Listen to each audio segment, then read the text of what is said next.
That'd be good to just get some.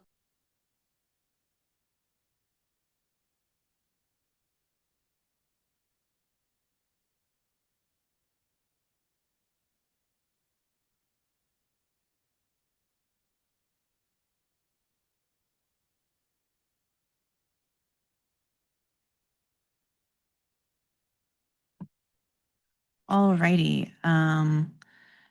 Some known excused absences. There might be more that I'm missing. Jeff Pakalchuk, Hannah Bartlebaugh, Ed Rizzuto is awaiting reconfirmation. And then Wendy Jacobs. And Treve might be online. She left. Treve, are you online? We can't see you if you are. Okay, well, we'll find out if he's online or not. Okay, cool. And then, yes. Andrew withdraw. Yes. Yeah. Kayla, never. Yeah. So I'll give you guys the updates. This is the next item. So currently there is a vacancy for the county youth representative / county at large 4, which is what Andrew used to be.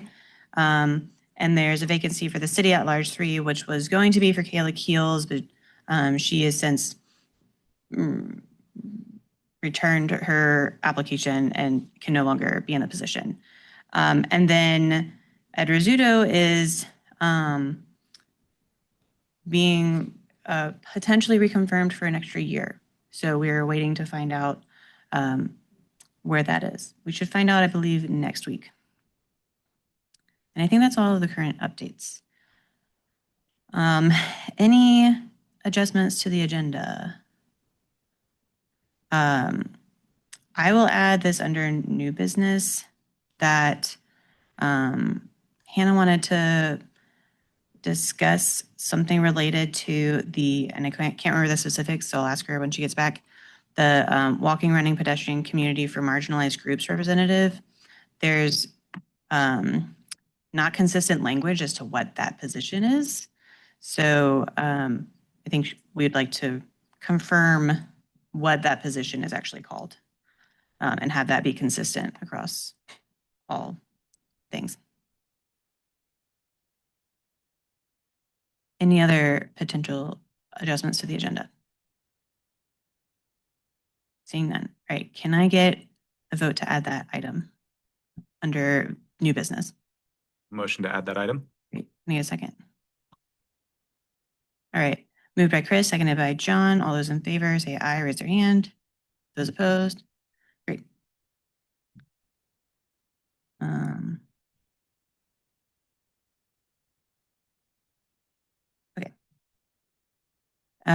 And then approval for the minutes from this is supposed to say May commission meeting. Sorry about that. Can I get a motion to approve the minutes from the May commission meeting? Move to approve as written.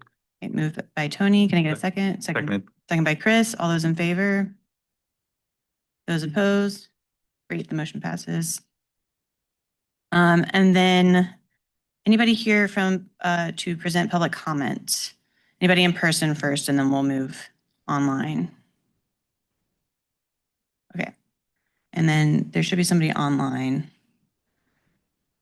Yeah, I think we've got 2 folks. So I think, Chris, you're unmuted, so we'll go with you first. What do we do, 3 minutes?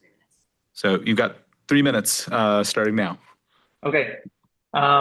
Hey guys, I was invited to this meeting. I heard this was a good place to maybe make a request for some traffic calming infrastructure on a bike lane in a street.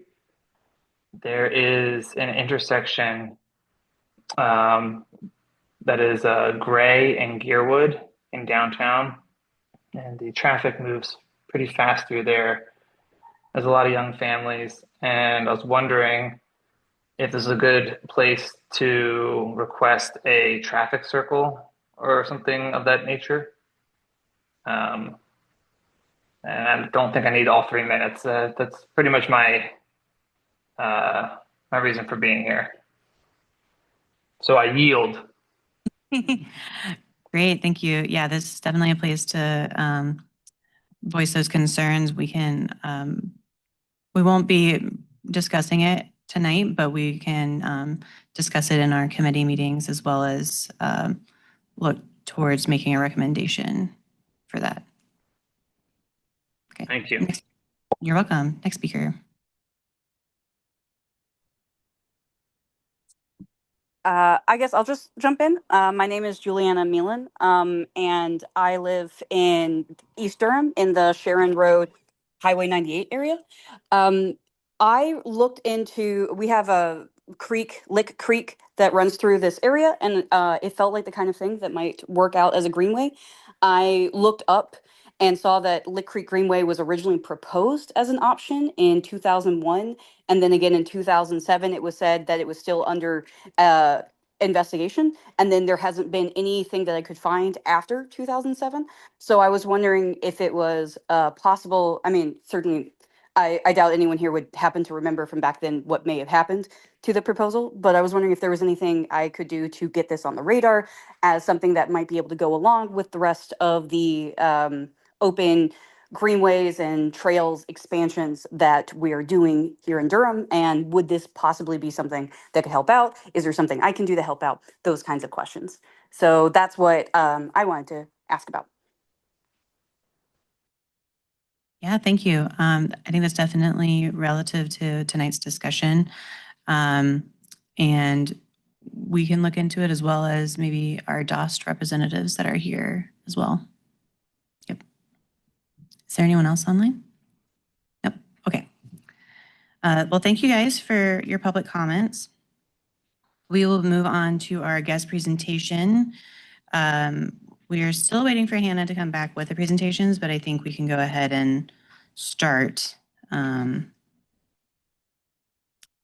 if Ben is ready. Okay, great. Could you use the microphone, or is there a microphone over there? Are you able to view it on there? No, I won't be able to. Going to try to share it with everybody here real quickly. It was sent out in the initial email last week. I believe. Okay, well, if folks can try to pull it up and share, we can do the best we can until we have stuff shared. So I've got the slides on my laptop. Oh, yeah, I think Hannah also just resent it out to everybody.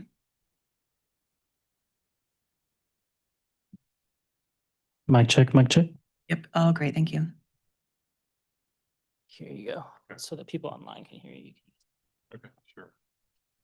All right, does everybody have it? So at least they can see it? Are you looking at it? Good, okay. So basically, I'm with DOST and Dale's with me as well. We've been researching basically what we were just starting to uncover over the last year and a half, that really there hasn't been a trail or greenway built in 8.5 years and only 1.5 miles in the last 10 years. And we started talking to a bunch of different people in the city, trying to figure out what was going on. And so there was each year DOS does a annual trail walking tour. And we had run out of trails to walk on because there's nothing been built in 8.5 years. So we decided to do a stalled trails tour to sort of kind of identify what the problem was. The good news is the city manager got quite interested in this, and we had a meeting. He did not attend, but we had a meeting with the city manager beforehand. And so there is some significant interest in trying to get some things solved. So anyway, just to start, Durham was once a national model from greenways. We had a vision, we wrote the plans, then we stopped building. From 2000 to 2014, Durham built 25 miles of greenways, the American Tobacco, the North-South Greenway, and Third Fork Creek Phase 1. 25 miles is just an actually incredible statistic. It's pretty much better than any area in the South that I'd seen that hadn't even come close to that. And then when Durham builds, it works. Each year, $10 million of annual economic benefit and health, goes into Durham because of the American Tobacco Trail. In fact, there was another study done, the $8.1 million of economic benefit when the AT&T bridge was built So it paid for itself in under 2 years. So the bridge going to South Point was a major economic boon for the town. So when we build, it works. Then at some point, Durham just stopped building. We built 1.5 miles in 2015, and that was in 2018, the Ellerby Creek Trail of 1.5 miles. Asheville's in that time built 10 miles, Raleigh's built 17, and Charlotte has built 30. And then to note about Charlotte's Sugar Creek Greenway now generates the same economic impact as a 5-mile trail that the American Tobacco Trail does. So the next thing we'd talk about here is a little bit. The good news is the money is there. 3 major trails are fully funded, years in design, and have never broken ground. The Durham Rail Trail, initially funded in 2000, it started the process of funding in 2018, Third Fork Creek Phase 2, and R. Kelly Bryant Trail. $66 million in total program value, none under construction. The vision is there, the execution is just missing. This brochure is 11 years old. The brochure specifically is called Priority Trails for Durham. That was 11 years ago. Not one trail on this brochure has been built. So it's a problem. The goalposts also keep moving. There's really not a lot of accountability. In 2020, the completion date for the Third Fork Creek was supposed to be in 2022. That was on the CIP stoplight report in 2022. It was supposed to be 2024. In 2024, it's supposed to be 2026. Now in 2026, Dale and I are on a committee, and it's supposed to be in 2028. So every 2 years, we just move it 2 years. It's a problem. The dashboard also is broken. The ground says otherwise. The Durham Rail Trail, and this is before we started investigating this, the Durham Rail Trail was green, the Third Fork Creek Trail was green, R. Kelly Bryant Trail was green on the CIP status report sheet. And they're just not. We've spent $4.6 million over the last 9 years, and nothing has started.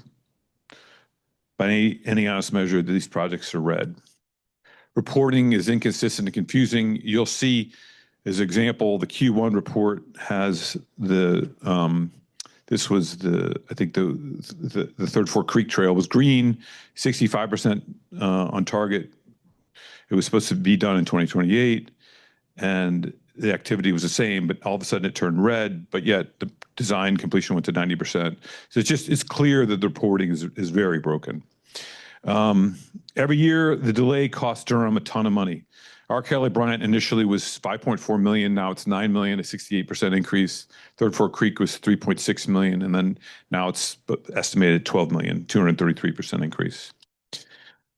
What is Durham leaving on the table? Genentech just chose Wake County over Durham for a $2 billion biomanufacturing facility, 2,000 jobs. The company executives called Holly Springs' commitment to connecting the new campus to local greenways as a major factor of their design, of their decision. Greenways are not just a quality of life, they're an economic engine. So what do we have? $66 million on the line, a path forward. The city has come to the table. Bo Ferguson has agreed to establishing a working group to try to figure out what's going on. And in particular, we're trying to figure out about delivery, structure, and transparency. And the vision is really there's 2 main goals for the working group. One is to understand the underlying problems that we're facing and try to overcome them structurally.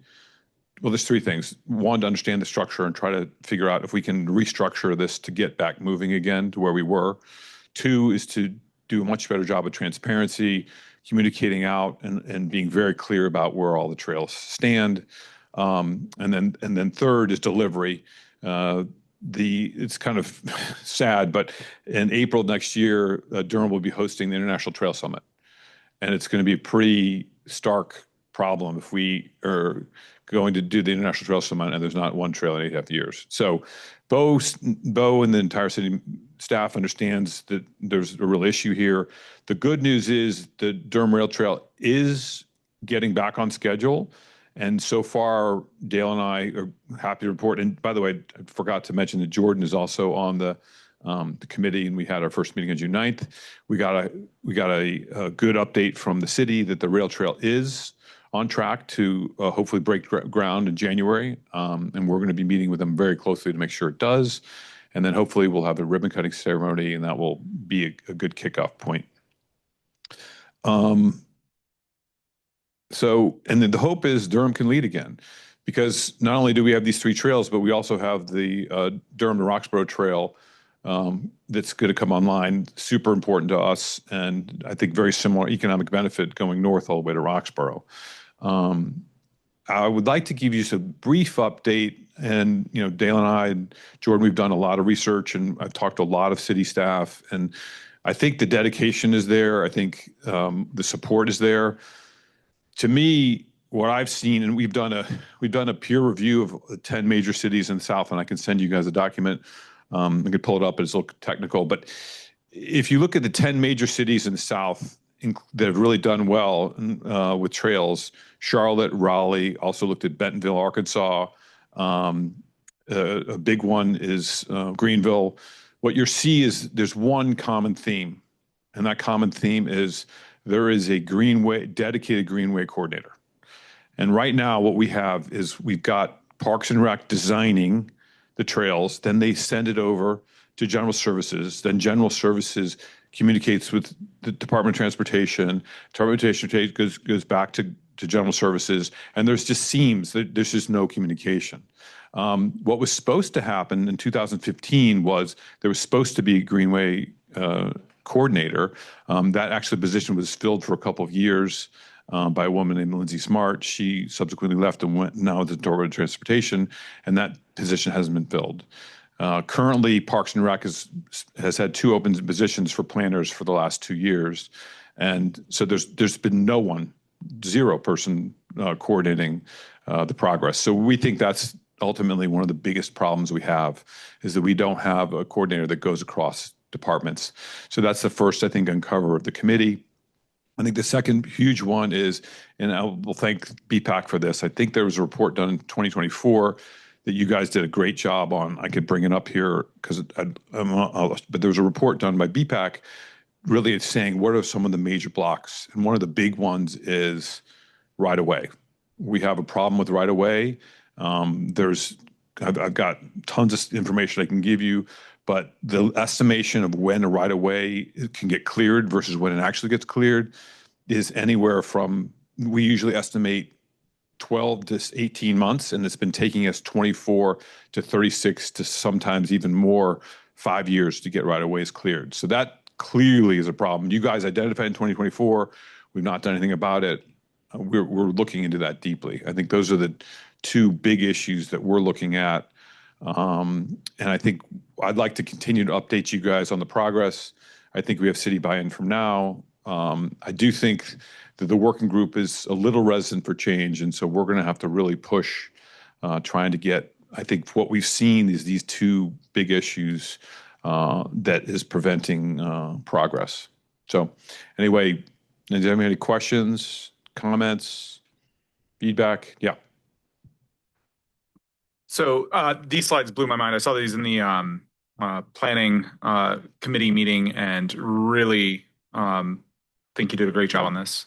This is absolutely fantastic. I think one thing that kind of want to ask, or just kind of put in everybody's mind a little bit, is like, if you zoom way out, right, budget is not going to get any easier in the near future. No matter what political changes happen at the federal or state level, financially, the numbers don't look good for the country, right?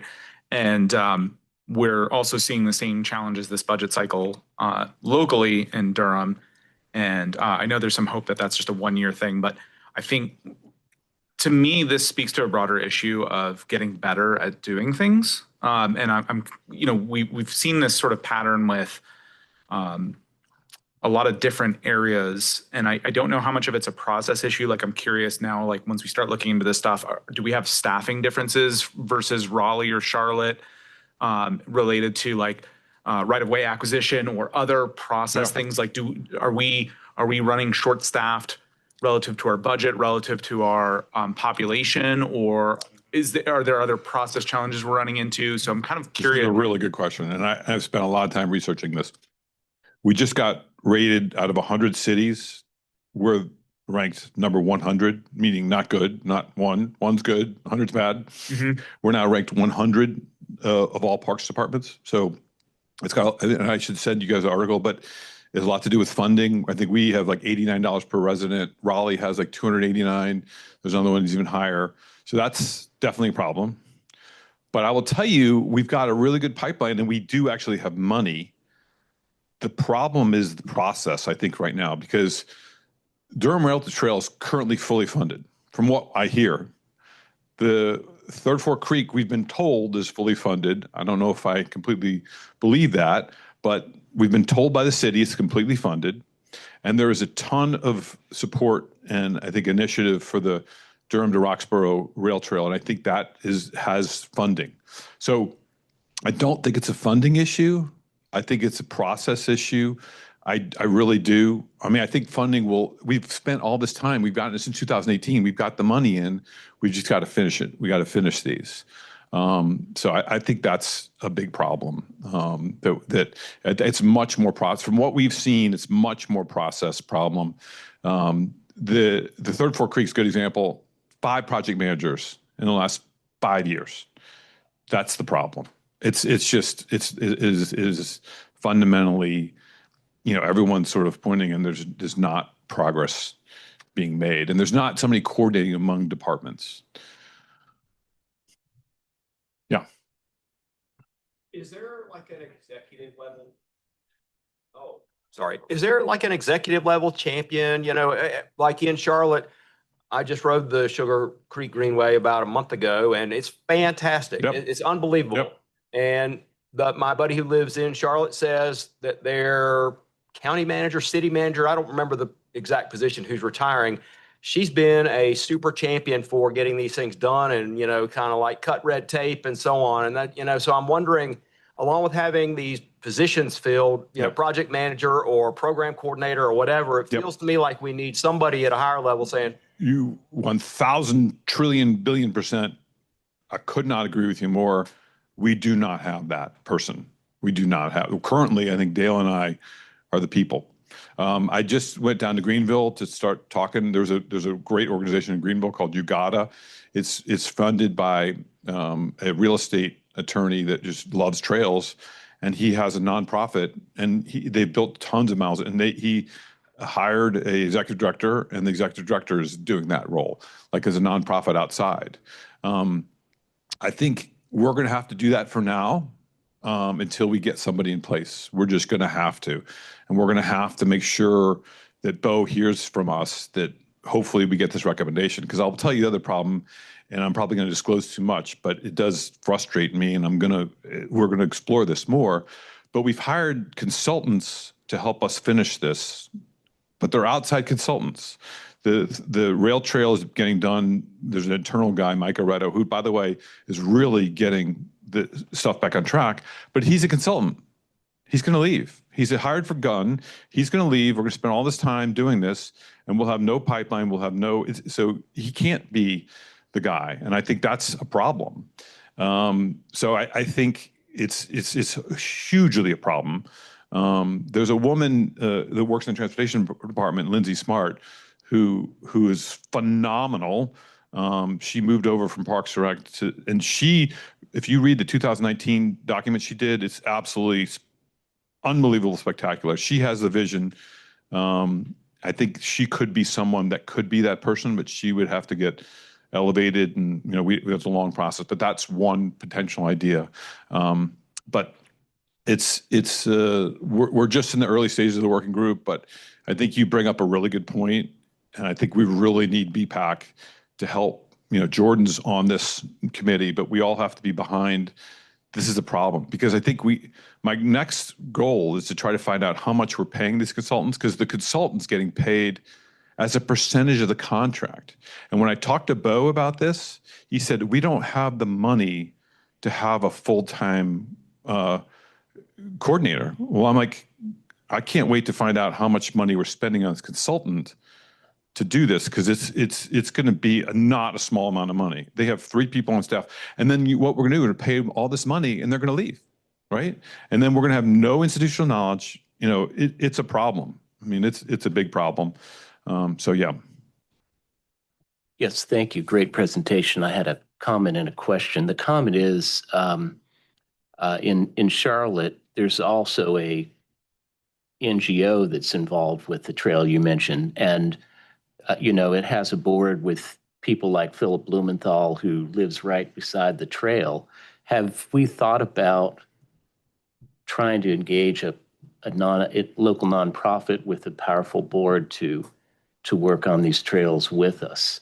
That's my comment. My question is, we're saying these 3 trails are funded, but we're talking about 2018. Construction costs Have gone up, yeah. have gone up so much. Yep. But from what we were in the June 9th meeting, and by the way, 2 of them, the rail trail, we have heard over and over and over again, it's funded. I'm putting in the minutes. We feel pretty confident about that one. The Third Fork Creek, they keep saying it's funded because Dale and I and Jordan tried to push them towards a different routing because we rerouted it through a very expensive way because there was one meeting in 2019 where there's some neighbors who weren't happy about it. Right. And it was a $3 million change we just made overnight. And so we're concerned about that, but they keep saying we can't go backwards. We've got this funded. We're going to do it. So those 2, I think I feel really good about. I tend to be too honest. I'll just tell you, I think the R. Kelly Bryant Trail is in big trouble. It's over-designed. It's got 65 right-of-ways. I don't know, in all the history of me looking, that most I've ever seen is 20.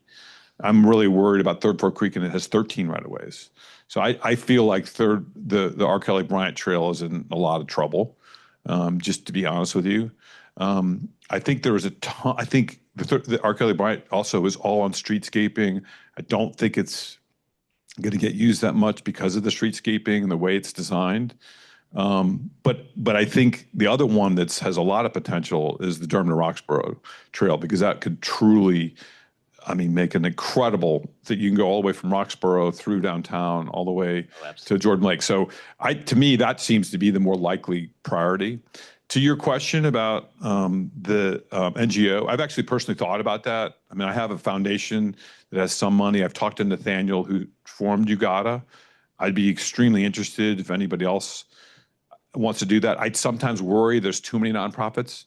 So I kind of am thinking, can we as BPAC and RAC and DOST be that champion? But we're going to have to spend time and effort to get it done. But I think if we can't get it done, I think that is certainly a channel, and there is some money there, you know, that we need to do something. But you're completely right. We've got to get people behind this in some more meaningful way. And I think Dale, and also there's several people. Dave Connolly has been incredible. Dale's on it. Harrison from DOST. There's definitely people that are very passionate about this. So that is an option on the table. I kind of wanted to try this first because a whole nother nonprofit, years in the making. I mean, we're pretty close. Can we push these? I'm thinking these 3 trails over the edge. The rail trail, I think that everyone agrees the Third Fork Creek is super important to get people from South Durham onto the American Tobacco, and then the trail to Roxborough is really good because it requires no right of way, 0. So to me, that becomes a priority. So anyway, yeah. So speaking of prioritization, would you ever recommend that we stop work on any projects in order to focus on other projects? If you feel, for example, R. Kelly Bryant is just overly complex and we have $8 million for it in our CIP for next fiscal year, is that a recommendation that you? I think I'm going to be dead honest. I think because of its location, that might be sensitive. Like it's in East Durham. So although I don't think that community is engaged and interested in building it, but it would be my personal recommendation to put that on pause for sure. I think that is just 61 right-of-ways is it's doomed. But that's I think that's the job of the committee, I think, to this working group to try to figure it out. But and that's an N of one. So that's just all my research that I've done tells me we've got a lot of challenges with what we have on the table, and there's other ones that have a lot more they're a lot more straightforward. That one runs directly into our biggest problem right away. I think you guys, I should send you the study, but I've been talking to the Department of Transportation, and there is a report that they just put out that said there is a ton, and you guys are all part of this, there's a ton of sidewalk that has been delayed dramatically. And the main reason is right-of-ways. So that's another potential recommendation, is to have somebody in the Department of Transportation that's overseeing and trying to coordinate getting right-of-ways done. Now we are going to, in our next committee meeting, we're going to be able to talk to the real estate division. Gina Probst, the assistant city manager, said that they're making some changes. We'd like to push for starting the right-of-ways at 60% design instead of 90% design. That would make a huge impact on the timetables, because if it's taking 12 to 6, you're going to, and then the other thing is it's money, Matt. It's like, if you started a year earlier, you're going to start it a year earlier. You're not going to have construction costs a year later. So it's a pretty big deal. But yes, that's on the table. But I think there's, yeah, it's difficult. I mean, I was just saying, I'm lamenting to Dale, I come from the business world. So, I don't know all the politics of it all, but I know there's some sensitivity around the R. Kelly Bryant Trail. And there's also, I was going to say something else about, there's sensitivity about Third Fork Creek it's a huge disaster. We had one meeting in 2019 and we changed and the crazy thing is that neighborhood has asked for sidewalks. They've asked for sidewalks, and yet they didn't want this trail, but we're like, these are sidewalks. That's all there is. So it was a huge mistake.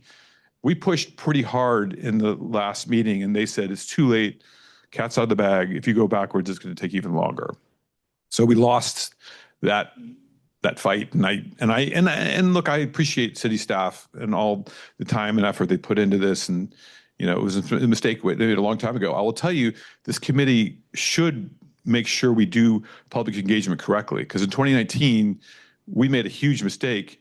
First, by changing the route, but second, by not talking to the people on the changed route, because there is a mosque right in the middle of the next one. And I've been working with the mosque on another sort of just natural trail service. And the mosque has said, I did not know about this. We do not want this. And so we're going to have a fight in our hands to try to get that right away. And who wants to go to city council and condemn a mosque's, property for a right of way? It's not, I fear for the Third Fork Creek Trail with these 13 right-of-ways versus if you go down Weaver Street, no right-of-ways, just build it. And, but that's not what, So, yeah, there's a lot. Yeah. Jordan? Just conscious of time, a quick comment, I think, and maybe Brian or Hannah can correct me if I'm wrong, but I think these 3 trails were considered part of the existing and planned transportation projects during the bike and ped update that just happened, or is in the process of being finalized. And so not for nothing, if those projects were to be moved or, removed from consideration, that would have skewed that planning process, and there may have been a gap that we were assuming was filled. And so that's certainly something to consider, is that the improvements and recommendations in our new bike ped plan are considering these as part of the network. And so I don't know that we would recommend removing them. And then another comment just on R. Kelly Bryant is that while it is a complex project and goes through some small neighborhoods, it does line up very nicely with the city's new investment in 2 big parks there in East Durham, and will connect many, many residents to these new parks that we have spent a lot of money on. And so I think that is something to consider it. And so I'm excited for this working group to work through process and structure and why these may be delayed, and help move that in a way that it doesn't continue. But I don't think we should be adjudicating the merits of these three in their current state. That's a good point, Jordan. I think I was responding to Matt in what would I do, but I think you're right. And I do think there's a ton of merit about R. Kelly Bryant. In particular, it creates an entire loop around the city. I mean, it's an important, really, really important trail.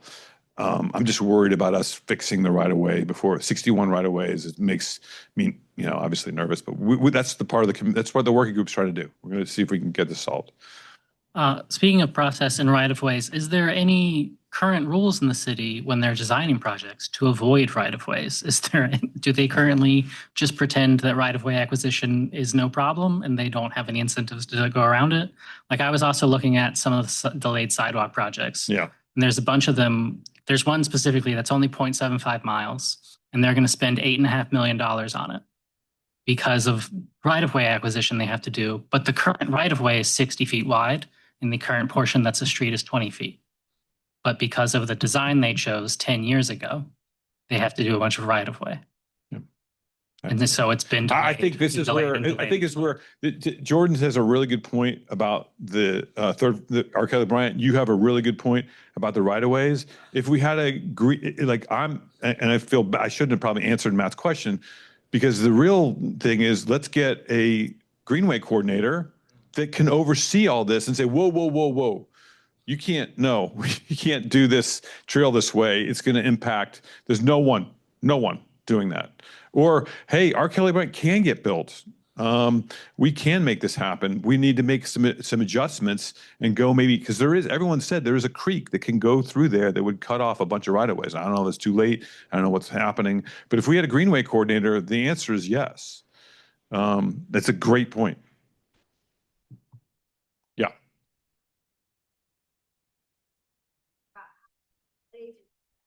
There's the three that we're looking at, which I think is really great to look at all three.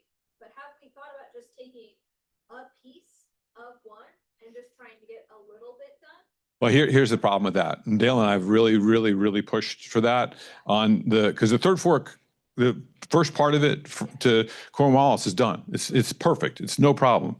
But because we're tied to federal dollars on all four of these trails, and that was Gina Probst and some of the city managers' main concerns, like, we need to get out of federal funding.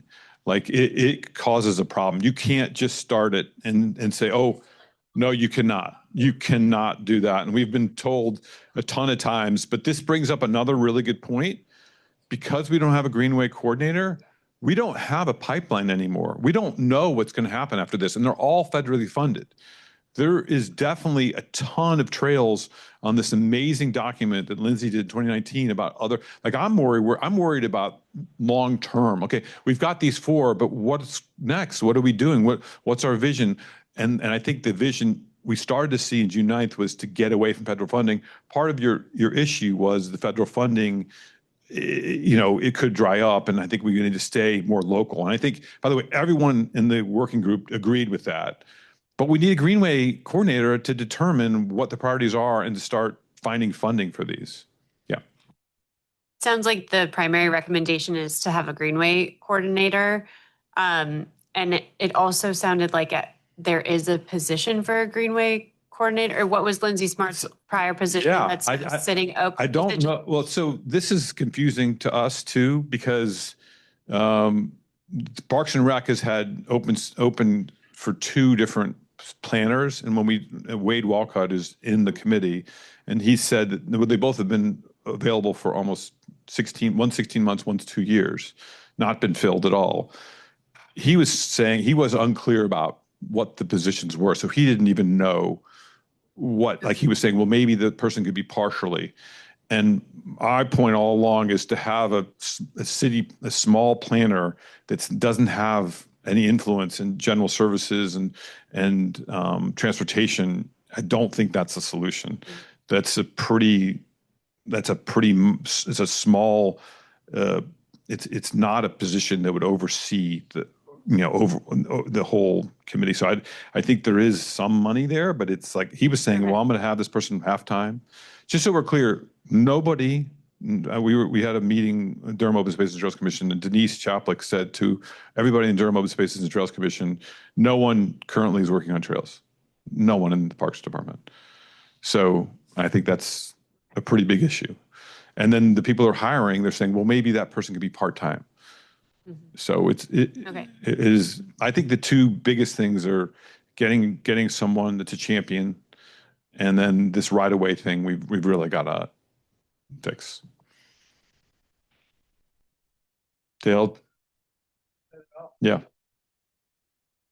Yeah. Thank you. And I tend to be overly honest. I think, Jordan, I'm glad you called me out on the issue with R. Kelly Bryant.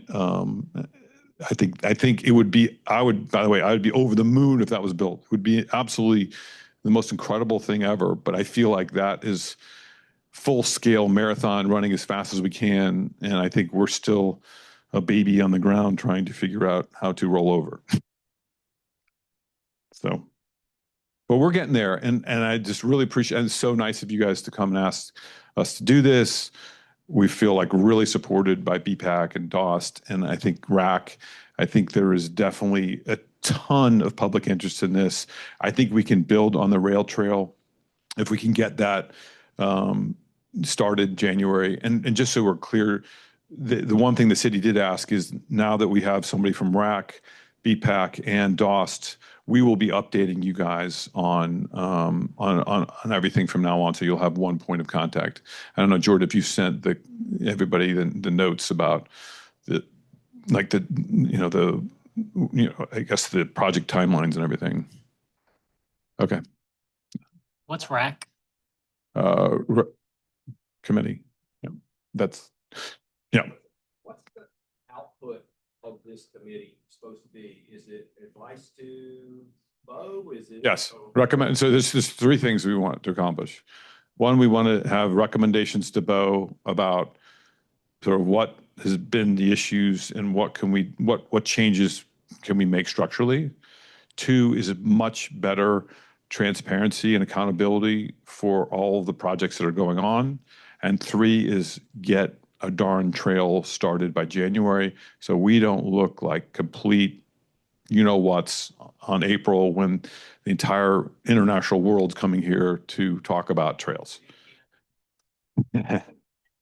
I won't be. I'll be hiding in a corner if we don't. If we don't build the trail. But yeah. Great, thank you. Any other last minute questions? Okay. One thing I noticed, I just did a quick search, and granted it was very quick. I don't see a position posted on city's website or any position. Any planners? There's no planner that, I think I found one, but it's very clearly not related to greenways. It's something for, there's Go Durham and some other stuff in there. And so I just want to put that on your radar for, like, I don't know, maybe we're not getting applications because it's not posted. I don't know what the deal is. Well, I truly don't think that's what the job descriptions are. I think Wade's got 2 open positions, and he said, oh, well, somebody can do that. I believe the fact that it's not in the, go ahead. Yeah, I believe they had an offer out for one of them, and then there was something he said about one position they were internally reclassifying so they could post it as a principal planner instead of a GIS coordinator or something like that. So it could be that there's a pending hire and then a new job posting once they've reclassified it. We'll have to go back to the notes to check for sure, but yeah. And Dale, you remember, I think we've heard from Denise Chaplick that it's not a greenway coordinator. It is just a principal planner, correct? So the one they're hiring does not have a title of greenway, and they're going to be they're not going to be able to interface with, transportation and general services. You're going to need a different type of person. Yeah, it's a person who would be doing a lot of park planning and maybe some greenway planning on the side. Yeah. And I just wanted to point that part out, but I wanted to finish up with just a thought about like this issue broadly with all the things that we are talking about. Like, Nathan brought up the example that we had looked at in the planning and policy committee about the Greenway that kind of way off track, and it's very delayed as well, which I don't think we talked about that. It's not just that it's very high budget for a short thing. We also are talking about Vision Zero interventions and part of the action plan and being able to do quick build projects. And I think the same thing is going to apply here of like, at some point, somebody's got to take ownership of getting these things done, whether it's greenways or any other type of transportation infrastructure that we're all wanting to see, or even, things that aren't transportation related in the city and getting them done. Was anybody in this group you guys had this thing you did in 2024, recommendations? Yeah, we were on. Oh, it was Bike Durham. Okay. And there was. But that's a great document that talks a lot about what we were saying, right, Brian?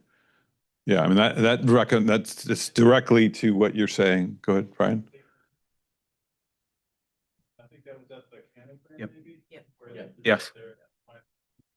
It is such a good document. It highlights a lot of what we're talking about, because what it recommends also is to have, does that right, Brian, somebody in transportation that coordinates right away?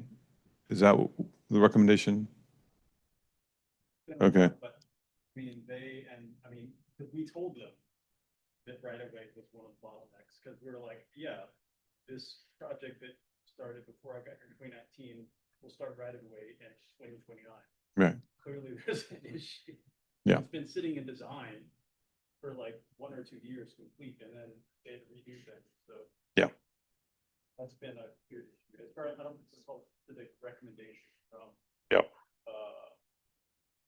in that report. I know that Alicia Bass has been working to figure out ways to streamline things, and they might be thinking more staff, increase their output. Yeah. Or bigger, or design better. Avoid right away.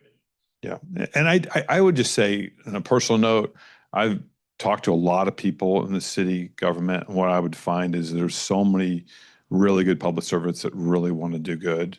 And I think there's some frustration there. I just really, really think there's a structural problem here, and we need to figure out a way that someone can clear the path and get stuff done. Your example about the right of way being 60 feet, I mean, it's just, you're at the 2019 meeting where we just say, oh yeah, sure, we'll switch it. And no one's thinking through $3 million extra, 13 right of ways. There's a mosque right there. No one went to the mosque and said, hey, we're going to go right through your property. So you do a community engagement here, and then you say, oh, they don't want it, so I'll just move it here, but I'm not going to do a communication over there. There are just things like that happen that make a massive, and the crazy thing is, like Brian was saying, it takes 10 years. So you make a mistake in 2019 and you're paying for it in 2026. And we can't afford to have that happen anymore. I mean, I was a little frustrated to hear Bo, like, well, I don't have any, money for an FTE, but we have money for a consultant that's going to cost us $1 million. And we have $66 million of funding on these 3 trails, and no one's coordinating them. That seems like the biggest waste of money. I mean, it just seems really penny wise and pound foolish. So anyway. Thank you. Matt, you had your hand raised, and that'll be the last thing. Yep. Anybody else want? All right, thanks. So my question was just about coordination with the county. What sort of conversations are happening there? I mean, most of the projects we're talking about here, are principally in the city, except Yep. Durham to Roxborough. Yep. Is there coordination happening there? Is there opportunity for better collaboration and resource sharing on something like this? Absolutely. Yeah. That there's not good coordination on the Durham to Roxborough. Durham County has approved the Roxborough Rail Trail, and Parks and Rec has not approved the trail, which is because they want to make sure it's fully funded, but it's a chicken and the egg. You kind of need to get approval so you can get the money. So I think that's stymieing some of the people. So I think there's a lack of communication very specifically on that issue. And I think, Wade Walcott has said he wants to sort of step away from that because he has property right around apparently on the Roxborough path, which makes it difficult. Yeah. Well, thank you, Yep. Ben, and thank you, Dale, for coming and for your great presentation.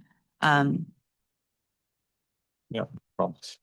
Look, I sound a little negative, but I really feel like with just a little bit of help, and I think we all need to push hard on this and together. So if anybody wants to get involved or has thoughts or opinions, you've got our emails. I mean, we're happy to do whatever it takes. I do think that BPAC and DOST have some influence and power to make some changes. So thank you guys so much. Yes, thank you. Oh, you already clapped. All right. Moving on to new business. So we're not meeting in July. So this is part of why I wanted to have this conversation now. But we've discussed in the past potentially having our meetings at locations other than City Hall for lots of reasons, except for tonight with all of the tech issues. City Hall is usually really easy to have our meeting because of all the tech that it provides, as well as a central location. But we still have August, September, and October that are in person, and so I wanted to ask anybody, or maybe you all can be thinking about this, and like we can coordinate for August or even September or October to have it at a different location if you're interested. So that's the first thing. And then the second is we need to look at future topics, primarily for September and October. So August's meeting is fine. November's meeting is fine. But we do need topics for September and October. And we still have some items highlighted as priorities. So if anybody who has their name beside one of those highlighted items wants to recommend them for either September or October, please email me or say something now. And also email me. Any comments or questions on those? Yeah. It's not written down, but would it be appropriate to maybe get someone from Parks and Rec to come and do a presentation on why things aren't going the way we'd like them to? I don't see why not. So I think on the end of that presentation, it seems like maybe that would be something that we all Yeah. Yeah, Ben, go ahead. I guess, Sorry. to that point, I think perhaps it would be more beneficial to have invite someone from Parks and Rec to just talk through us about the oversight process and what role Parks and Rec plays in the Greenway system compared to the city's Department of Transportation. So rather than an inquisition on these three trails, because we just got a pretty good update on the three trails, it's more of a organizational overview. So we all have a good understanding of how that is structured internally. I would also be interested to hear from the right-of-way acquisitions people at the city about that process and how, like, I feel like there's probably a statistic of how long a project takes based on how many right-of-way acquisitions there are. And it would be nice to know that number. And then we could be like, your $3 million extra design is also going to cost us another 4 years. And while, yes, it would cost more money to redo some of the designs, it would cost less money than the 4-year delay and the 3 million in right-of-way acquisitions. Would be a good argument I would like to make. I agree with that because it sounded to me in the presentation like there were two issues. One is, and I don't know where rights of way stand in the city structure, but one of the issues was greenways management, which I assume is Parks and Recreation. The other one is right of way acquisition, which might be in a legal office. I think that's in general services, General real estate. Yeah, so Yeah. two separate units. I think it'd be interesting to hear from both of them.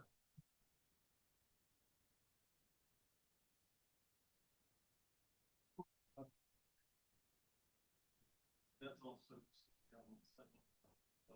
so we should perhaps be able to show you when sidewalk 69 started before I got here. That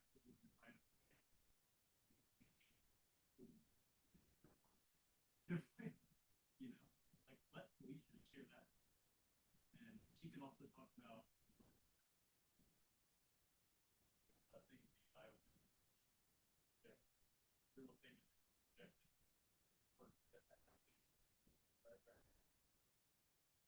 Real estate. They do other things I want, right?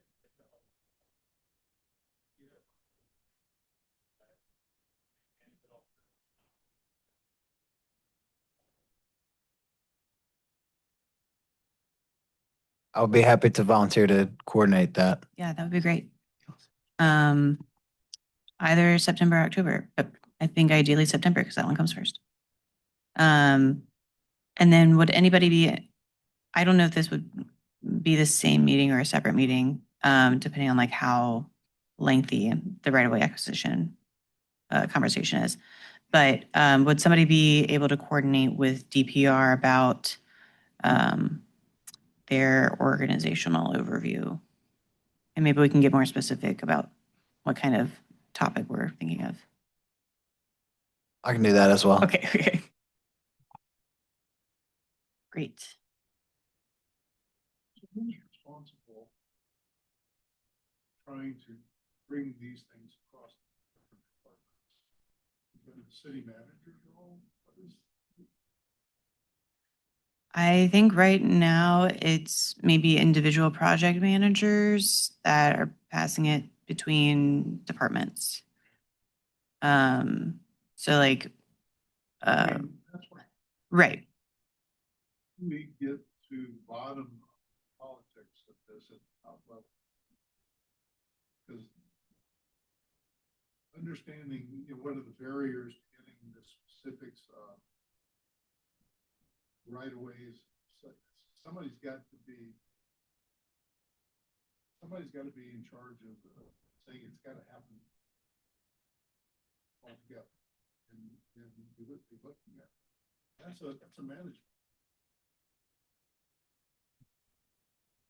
The city manager's office. I don't know about the organization, but something's not working.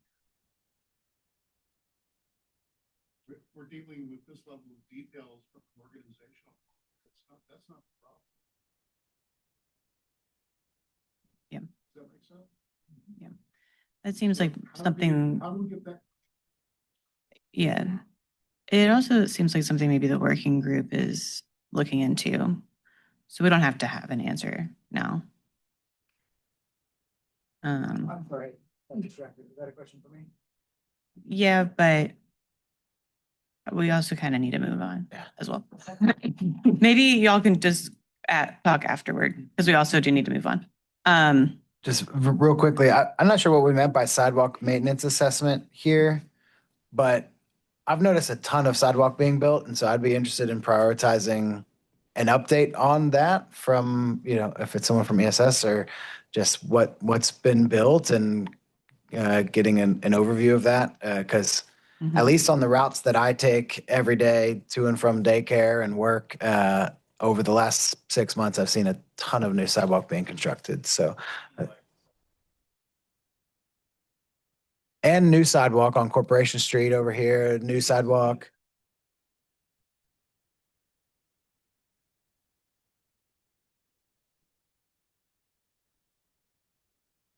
Yeah.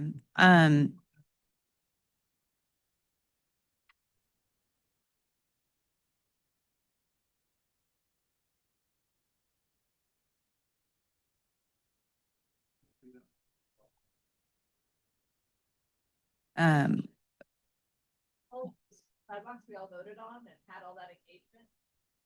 Did we Like- decide, did anything come of that? Like, did you guys make your decision on which ones got selected? For the bike walk update? Yeah. Bike walk. Yeah, those are all, when you move or you're sure going to graduate from college. The plan has not yet been presented to council. Mhm. But county's attorney interpretation would be the plan, but the county is not able, doesn't have the authority to work with that we build or maintain sidewalks. Which is a pretty big part of the plan. And so Steve adoption until this somehow our hope is that we can adopt sidewalk in the fall.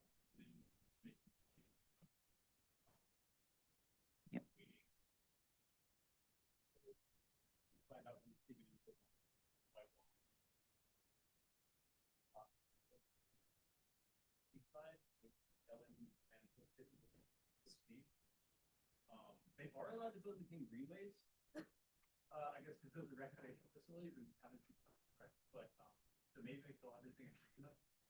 But, so I'm not really sure how that's gonna be resolved, but there was a short-term kind of thing I discussed about adopting at least partially with the NPO, if not the full plan, the comprehensive bike effort, so we can at least require side path development on road station. So I'm hopeful that if we can't get the bike plan adopted, get these bike adopted, that our NPO represents that. So developing a property on it somewhere the sidewalk.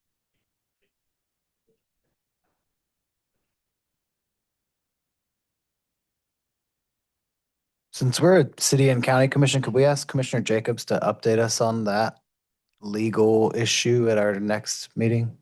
Yeah, I think that would make sense. And hopefully there is an update by then, because that'll be in August. Yeah. Our August meeting will include, or will be presented by Aaron Convery on city transportation department updates. So this should be project updates, while the sidewalks might fall under environmental street services. I think this is an opportunity to get that update that we were looking for. Yep. Just this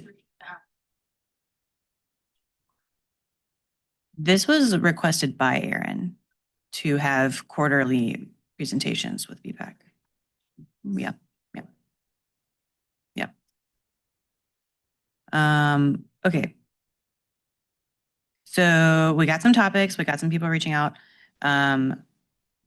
B, brainstorming potential locations. If nothing comes up, we'll be meeting here again in August. And then Hannah, you wanted to talk about the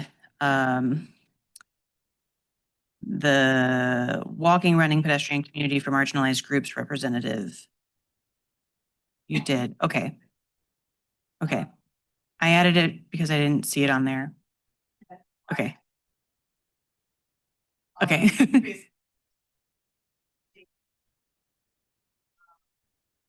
So that position was created, I think, like 2025. And with the federal government and, marginalized being that word, the interlocal agreement right now needs to be signed by the county, and their lawyers are nervous about having that term in any document at all, and so they're wanting us to update it. And so I am working with them a lot, and so it's probably going to be listed as the biking, walking, pedestrian, and then communities were currently underserved. Okay. That'll be kind of it, but. So just a description of what marginalized means in some situations. Yeah, okay. Well, Jordan, your title might change slightly. I'm getting excommunicated. No. You'll still be here. All right. Moving on to the American Tobacco Trail letter. So I saw a lot of good conversations happening within the comments of this letter. Some things I wanted to note that have been included today are just sort of listing out some of the items and like reorganizing them. Nothing seems to have been explicitly like added or removed, just rearranged. And then Jordan had a concern about the last paragraph on the first page in terms of implying that the presence of unhoused persons degrades the quality of life for other trail users, and the maybe modifying the language around that. So we have a little bit of time to discuss the letter. If anybody has the letter open, I don't have anything. I Okay. think it just kind of could people maybe a little hot under the collar and it's unnecessary, and I think it takes away from our main. Which sentence is that? So it's, yeah, because The one that starts out what? Beyond the threat. Yeah, but that's the whole point.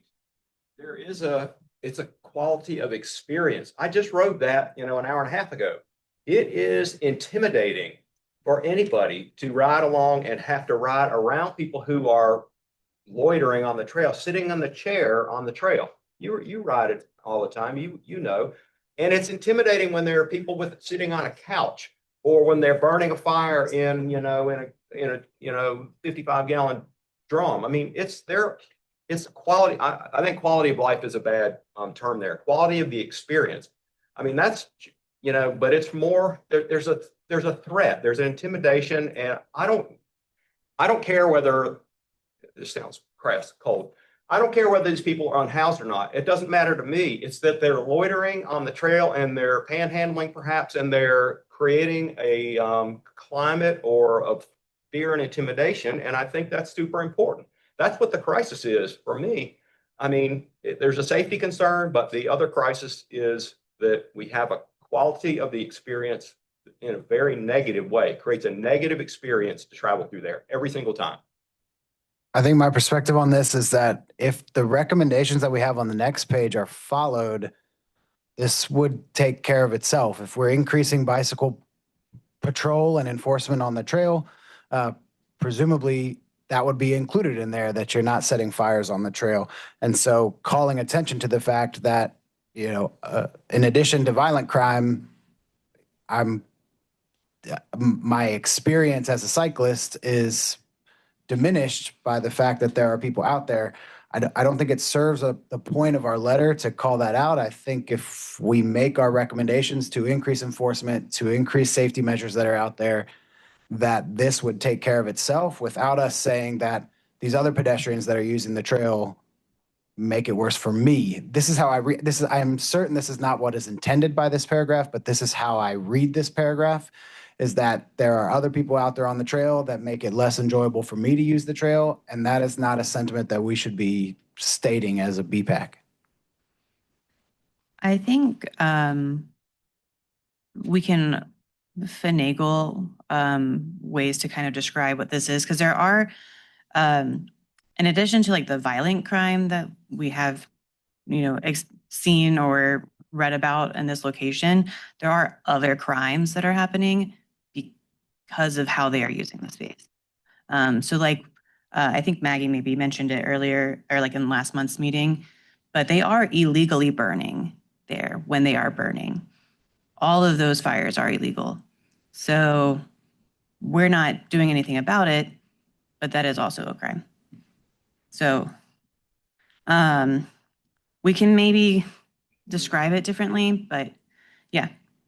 Oh, that one doesn't work. You gotta use that one. I'd like to weigh in support of the suggestion to remove that paragraph, because I don't think that we as a BPAC are in a position to be policing criminal activity. Our focus is on safe use of the trail. And I also don't like when people listen to music without headphones on the trail, but that's not something that we should be advocating for. I think in BPAC, I'm not suggesting that that's in the letter, but I think the concerns about activity on the trail are valid, but if we can keep it tied to safety, which is one of our guiding principles, I think that would help us maintain focus and address the critical issue on the trail, which is safety.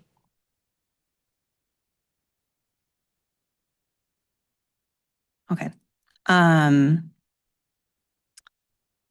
I want to ask, because I don't quite remember, are there other areas in here where it's specific or like mentions other users' experience on the trail? Great. It's near bus stop, school, proactive interventions, and continued reductions in drug usage could unintentionally contribute to increased isolation and decreasing. Okay. If we wanted to keep pieces of the beyond the threat of violent crime, I think it's a petty crime and accumulation of trash in conditions undermine user perception of safety? Okay. Yeah, I think there's definitely ways in which we can modify this paragraph to highlight the concerns of people feeling unsafe, because that it's many a Reddit comments have been, who uses the trail? Do they feel safe using it? And like, everybody has commented about that particular intersection for various different reasons. Even if there's not people there, they are uncomfortable with the intersection. So I do think it is important to highlight that it might not necessarily be because the people are here in all the situations. There could be other things about the intersection that need to be reviewed in terms of why, and we don't need to speculate on why those are in the letter, but like making sure that the letter includes people are not comfortable here. Yeah. You remember in November of 24, we actually had the community come to us and say, look, we have a problem with the campers. It just feels unsafe. These are strangers that are camping, making it safe for the neighborhood. They weren't talking about the trail users. They were talking about the neighborhood. Mm-hmm. Yeah, I don't know if it mentions anything about the neighborhood in particular, but maybe we can also highlight that probably in the same general area. I guess my main discomfort is that this line of reasoning is that some trail users are more important than others. Because those folks who are using the trail, we don't want them committing crimes on the trail, but they are pedestrians that are using that trail. The vast majority of them are not committing violent crimes on that trail, and they have just as much right to use that trail as those of us that are commuting to our high-paid jobs. And so I think if we can eliminate the interpretation, whether it's a misinterpretation or not, of our letter that says commuters on this trail's experience is more important than low-income or unhoused people's experience on this trail, then I would feel much more comfortable with it. Yeah, I'll read the updated paragraph that Maggie just wrote.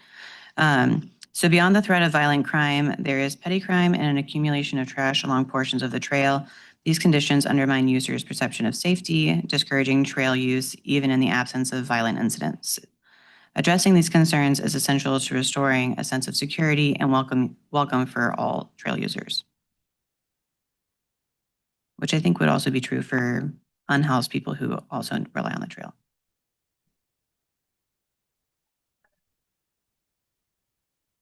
I don't care if we say nothing about crime. To me, it's not about crime. It's about people who are blocking you on the trail when you're trying to pass. So there's a safety issue. The issue of littering, which you mentioned, that creates unsightly, environment for not for anyone, for pedestrians, joggers, bicyclists, whatever. There's erosion.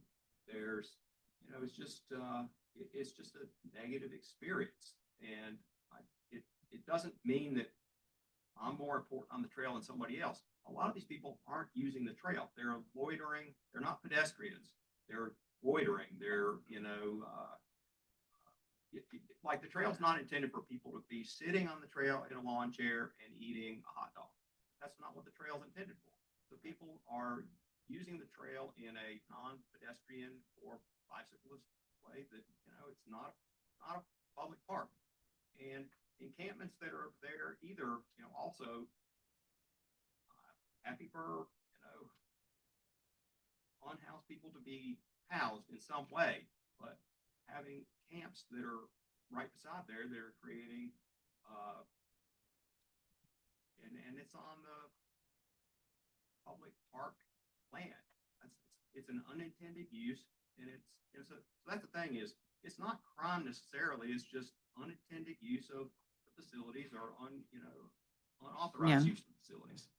Yeah, maybe we can describe it as, unintended use or what was the last phrase you had? Unauthorized use. I mean, I think the most important thing to do is to get a good letter out of this. And I'm certainly supportive of the changes. I do think we should consider that littering is a crime. Yeah. Uh, Fires in city limits are a crime. Trespassing in a park after its closing hours is a crime. I mean, so these are crimes. But I see a deep division here amongst us on this. So I think to get the language to where we can accept it and get the litter out is the most important thing. Yeah. It's in the May folder.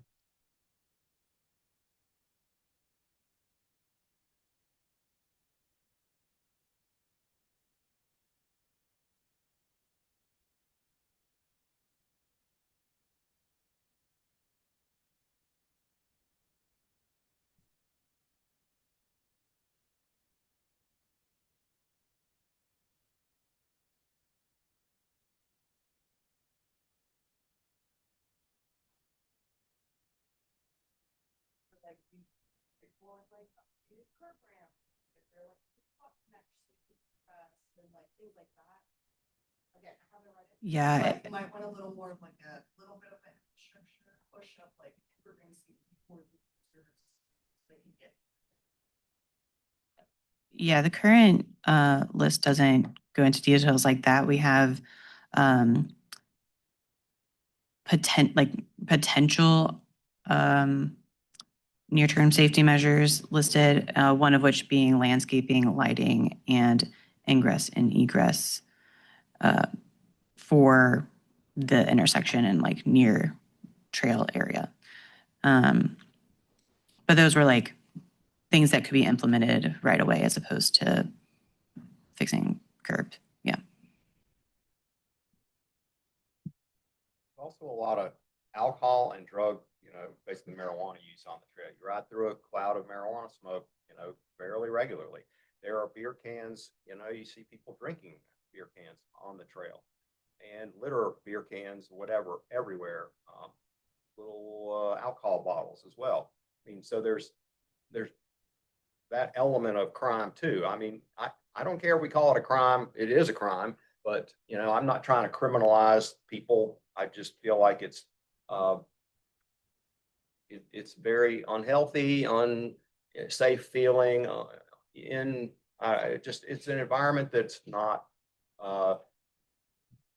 being used for its intended purpose, and it's degraded. It's degraded in a lot of ways.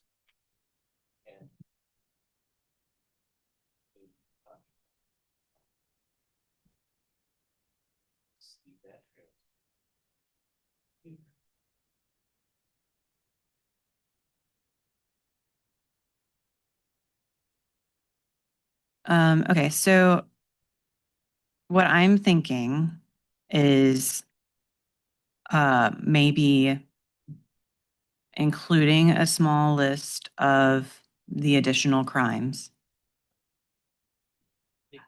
Okay. Okay. It's way from what we're actually trying to say. Like, I think we're talking about safety concerns. That's the point of this letter. We're giving our recommendations to address the safety concerns, which I think Jordan was right. If we address the safety concerns and those get met, that will remedy these petty crimes as well. I think just by listing out a bunch of additional things, I just don't know that accomplishes our. And it degrades our commitment to equity to say we should be further policing minor crimes amongst low-income Black people on the trail. Okay. I also just think just get it. we could send another letter later, right? Like if this doesn't get addressed, if nothing happens, I think we could send a follow-up letter. But I just think keeping the momentum going and not waiting and just trying to actually get something it is the most important part of this. I have a change of subject. I think we need to be sending the letter to a way broader audience. I think it needs to go to all city council, city manager, Parks and Rec, since they oversee the trail. I just think we need to send to a big list of people or the appropriate list. I mean, Matt, I'm sure he will forward it to the right people, and I think it's coming from BPAC. I think it needs to go to the right people right off the bat. Okay. Um, what I'm thinking of doing right now is voting on the letter as it currently is with the updated paragraph. And including, we're going to CC people, and we can maybe further discuss who that is after the meeting. But I do agree that it needs to go to other people. Like we've done that with several other letters, where like because Matt's our liaison, we address them to Matt for the most part, and then copy other people on them who are relevant. I have one final question. We have written the phrase portions of the trail in several places, but we literally only mean at this specific Fayetteville Street crossing and the surrounding like 100 feet on both sides. Do we want to say portions of the trail? It's literally just here. The rest of the trail, north and south, are fine for 22 miles.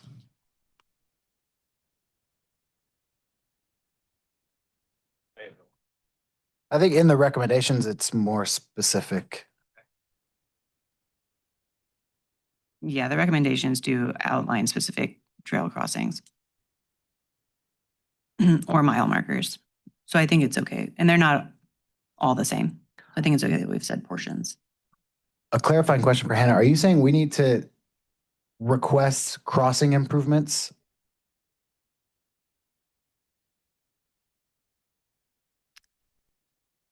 Okay. So add that We need under, to- we definitely under need the to item add that. 1.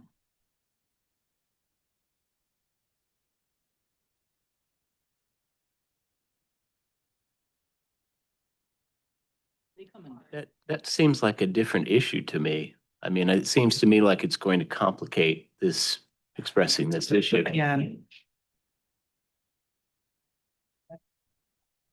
Go through the intersection. Otherwise you're stuck. If you're stuck at the intersection, you are more at risk for if a violent incident were to occur. So there is some tie. Perhaps we don't get terribly specific, but I will. C, you could just, Okay. yeah. Um, Number 1C that talks about egress points. It could go there. Improve the crossing at Fayetteville Street. Yeah, either way. okay, somebody make it D. I do want to point out that John has emailed me separately about other sort of infrastructure concerns on the trail. So maybe that could be a separate letter, and we could also reiterate the crossings. Because I know there are other crossings where they're not currently ADA compliant. So, but for this one, we can maybe specify that under 1D, if somebody wants to add that. Yeah. I think this.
Because it's parkland and school property on one side completely, okay? And then the other area, you know, you can go back and put in intense vegetation along the trail, take away the space for the party, you know, where the parties are taking place, the beer drinking. But that's, you know, that we can do that as a separate project, this. Right now, it's about safety, but we actually need to go back in and say, it's time we do something for this neighborhood and make a change here. And let's go get people excited about doing something. All right. So that'll be, Can I just add one? comment to that, yes. Mary Rose? It looks like, is this also where the Third Fork Creek Trail is going to connect to the ATT? Is it Yeah, at that nearby same- at Pilot. Yeah. Yeah. So maybe that's an opportunity. That I think could be a good further discussion outside of the letter. Okay, so we're still kind of working on what D says, but I don't think we need to have that finalized before we vote on the letter. Can I get a motion to approve the letter as written, considering that we are working on D, 1D, and we will add CCs at the end who will also receive the letter? I make that motion that you just said. Can I get a second? All right, seconded by John, initially moved by Nathan. All those in favor say aye, raise their hand. Those opposed? Great. I will try to get this out tomorrow. Next item is, I believe, our reports. Yep. So Wendy's not here, so we get to skip her. Matt, what's your report? Pass the budget. Hopefully there was some.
I have one question.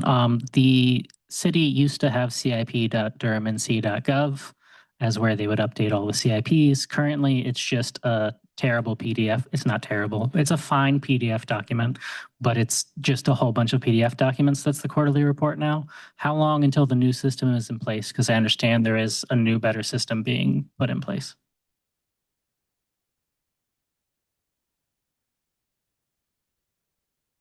I'm kind of getting a little bit off the rails in terms of BPAC, but I think this is probably relevant for everybody. But I think we're all aware of the drama around property valuations, especially as it relates to commercial properties. And I'm probably more confused than ever, having read more about it. Is the city doing anything to, and I don't know that there's anything to do, but to make sure that, the county is kind of following practices that ensure we end up with appropriate and fair valuations? Like, I know that it's all done with the way that state law states allegedly, but my reading seemed to suggest that there was maybe some interesting things occurring in terms of applying building or property specific vacancy rates or income rates when calculating that, which my reading of state law says that that's supposed to be market rate and applied uniformly, and that was maybe a source of the successful appraisals. And the reason I'm very concerned about that is, given the success there that commercial properties had, it's going to be a pain point in our budget. And I think generally transportation that is not car centric is just muscle memory is the easiest thing to chop and one of the first things that tends to go. So just kind of curious if there's going to be more follow-up on that whole front.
Great, thank you. Um, Moving on to our committee reports. I'm going to touch on a little bit for community engagement for Hannah, but if anybody who attended the meeting could also provide some context, that would be great. We have some upcoming tabling opportunities to table at the Park Run on August 1st, which is at Southern Boundaries Park, and then the Durham Farmers Market on July 18th. So it's always the same sign up spreadsheet. So wherever you find that, please sign up for that. And then there was further discussion about the League of American Bicyclists, bicycle-friendly community, as well as bicycle-friendly businesses and other things. There's more details in the minutes if you want to go through some of those, but that's an area of, communicating with business owners, particularly downtown, about how they can become bicycle-friendly businesses. And then discussing the American Tobacco Trail, landscaping, beautification. This maybe aligns a bit with what we were previously discussing in addition to the letter, ways in which to improve the American Tobacco Trail. And then it just says additional ideas by John Lawler. So collaborate with Parks and Rec to raise funds about the benches or about benches on greenways, and then collaborate with Go Durham about benches and shade trees for Go Durham bus stops. And what's noted is that Bike Durham is already working on benches at bus stops. So that doesn't mean we don't need shade trees and we don't need more benches. So I think those are great collaboration efforts that we can be pursuing. Yes.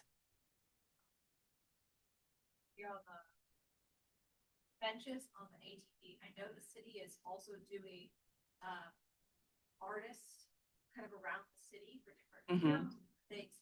This could be a way where we could also have more art installations, but also have this be a funding for the city as like Jordan wants to buy a nice bench plaque for his wife for their anniversary. You know, that's some funding that could go towards the city, and I think that that could be a really good way to not only get more infrastructure, but also have community engagement. Maybe you spend an extra X amount, and then you get to have it designed by an artist.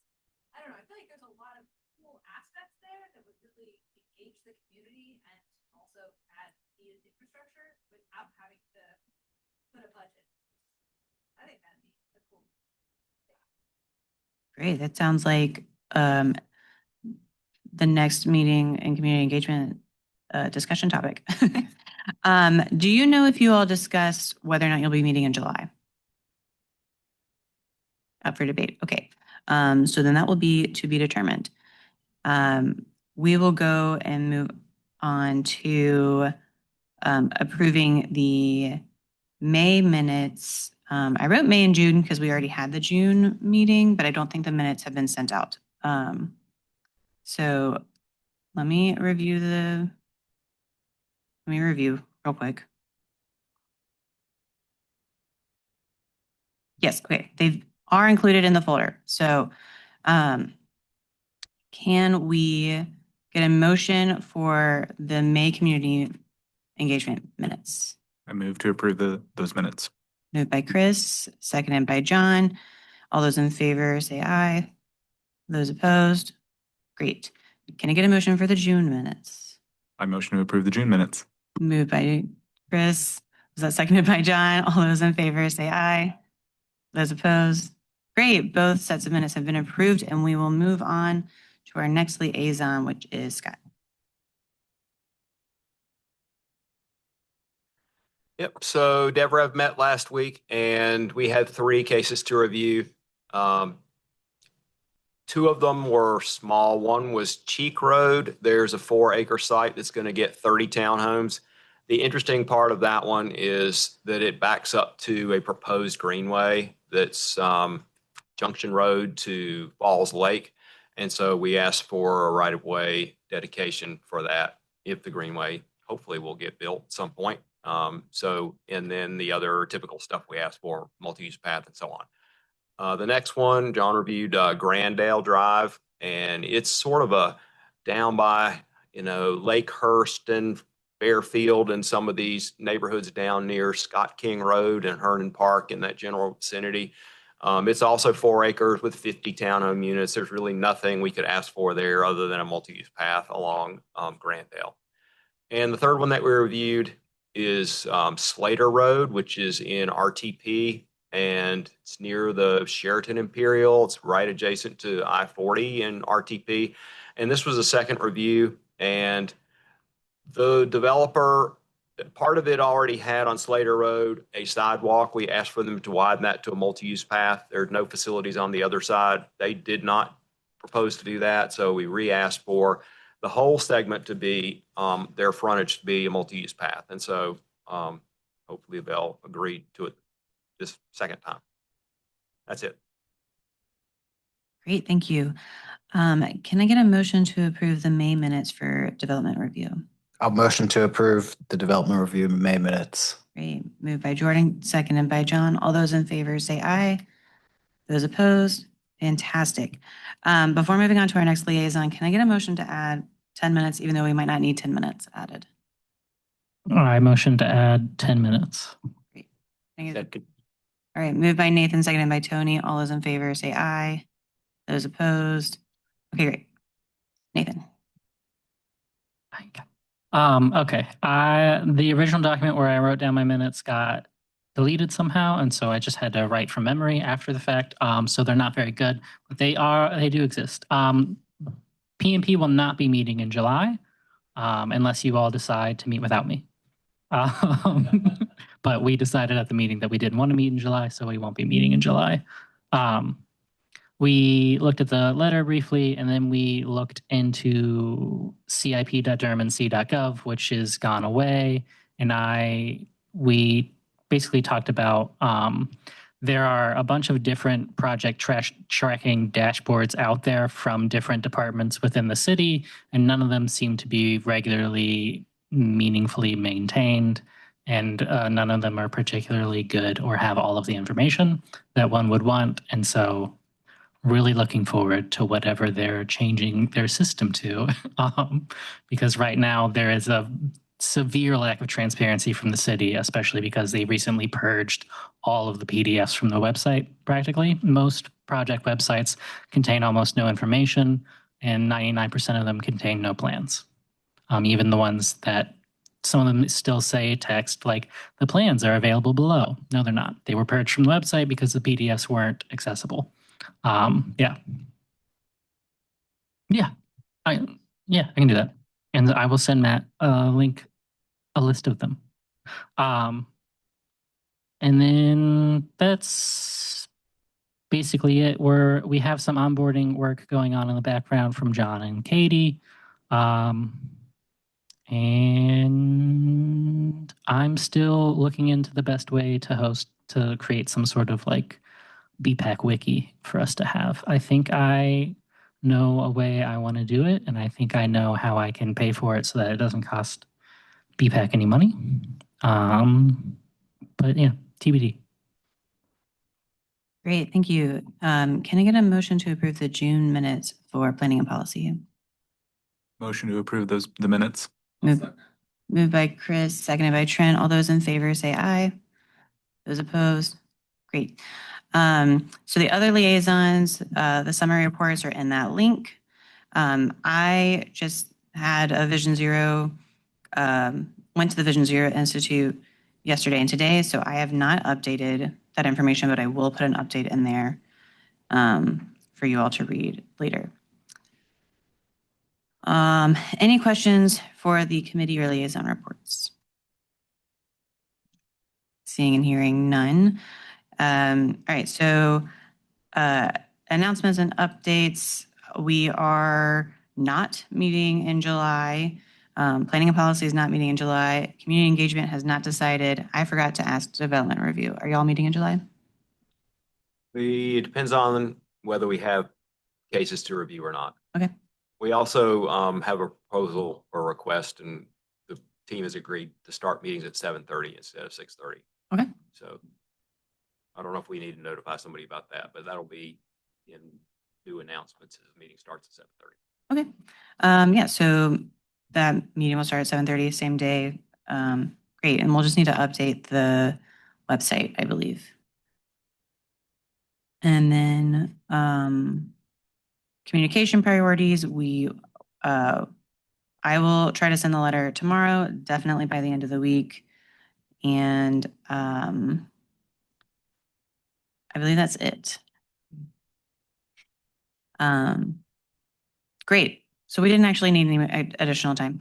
All right, we can all leave. Thank you guys. Thanks for being here.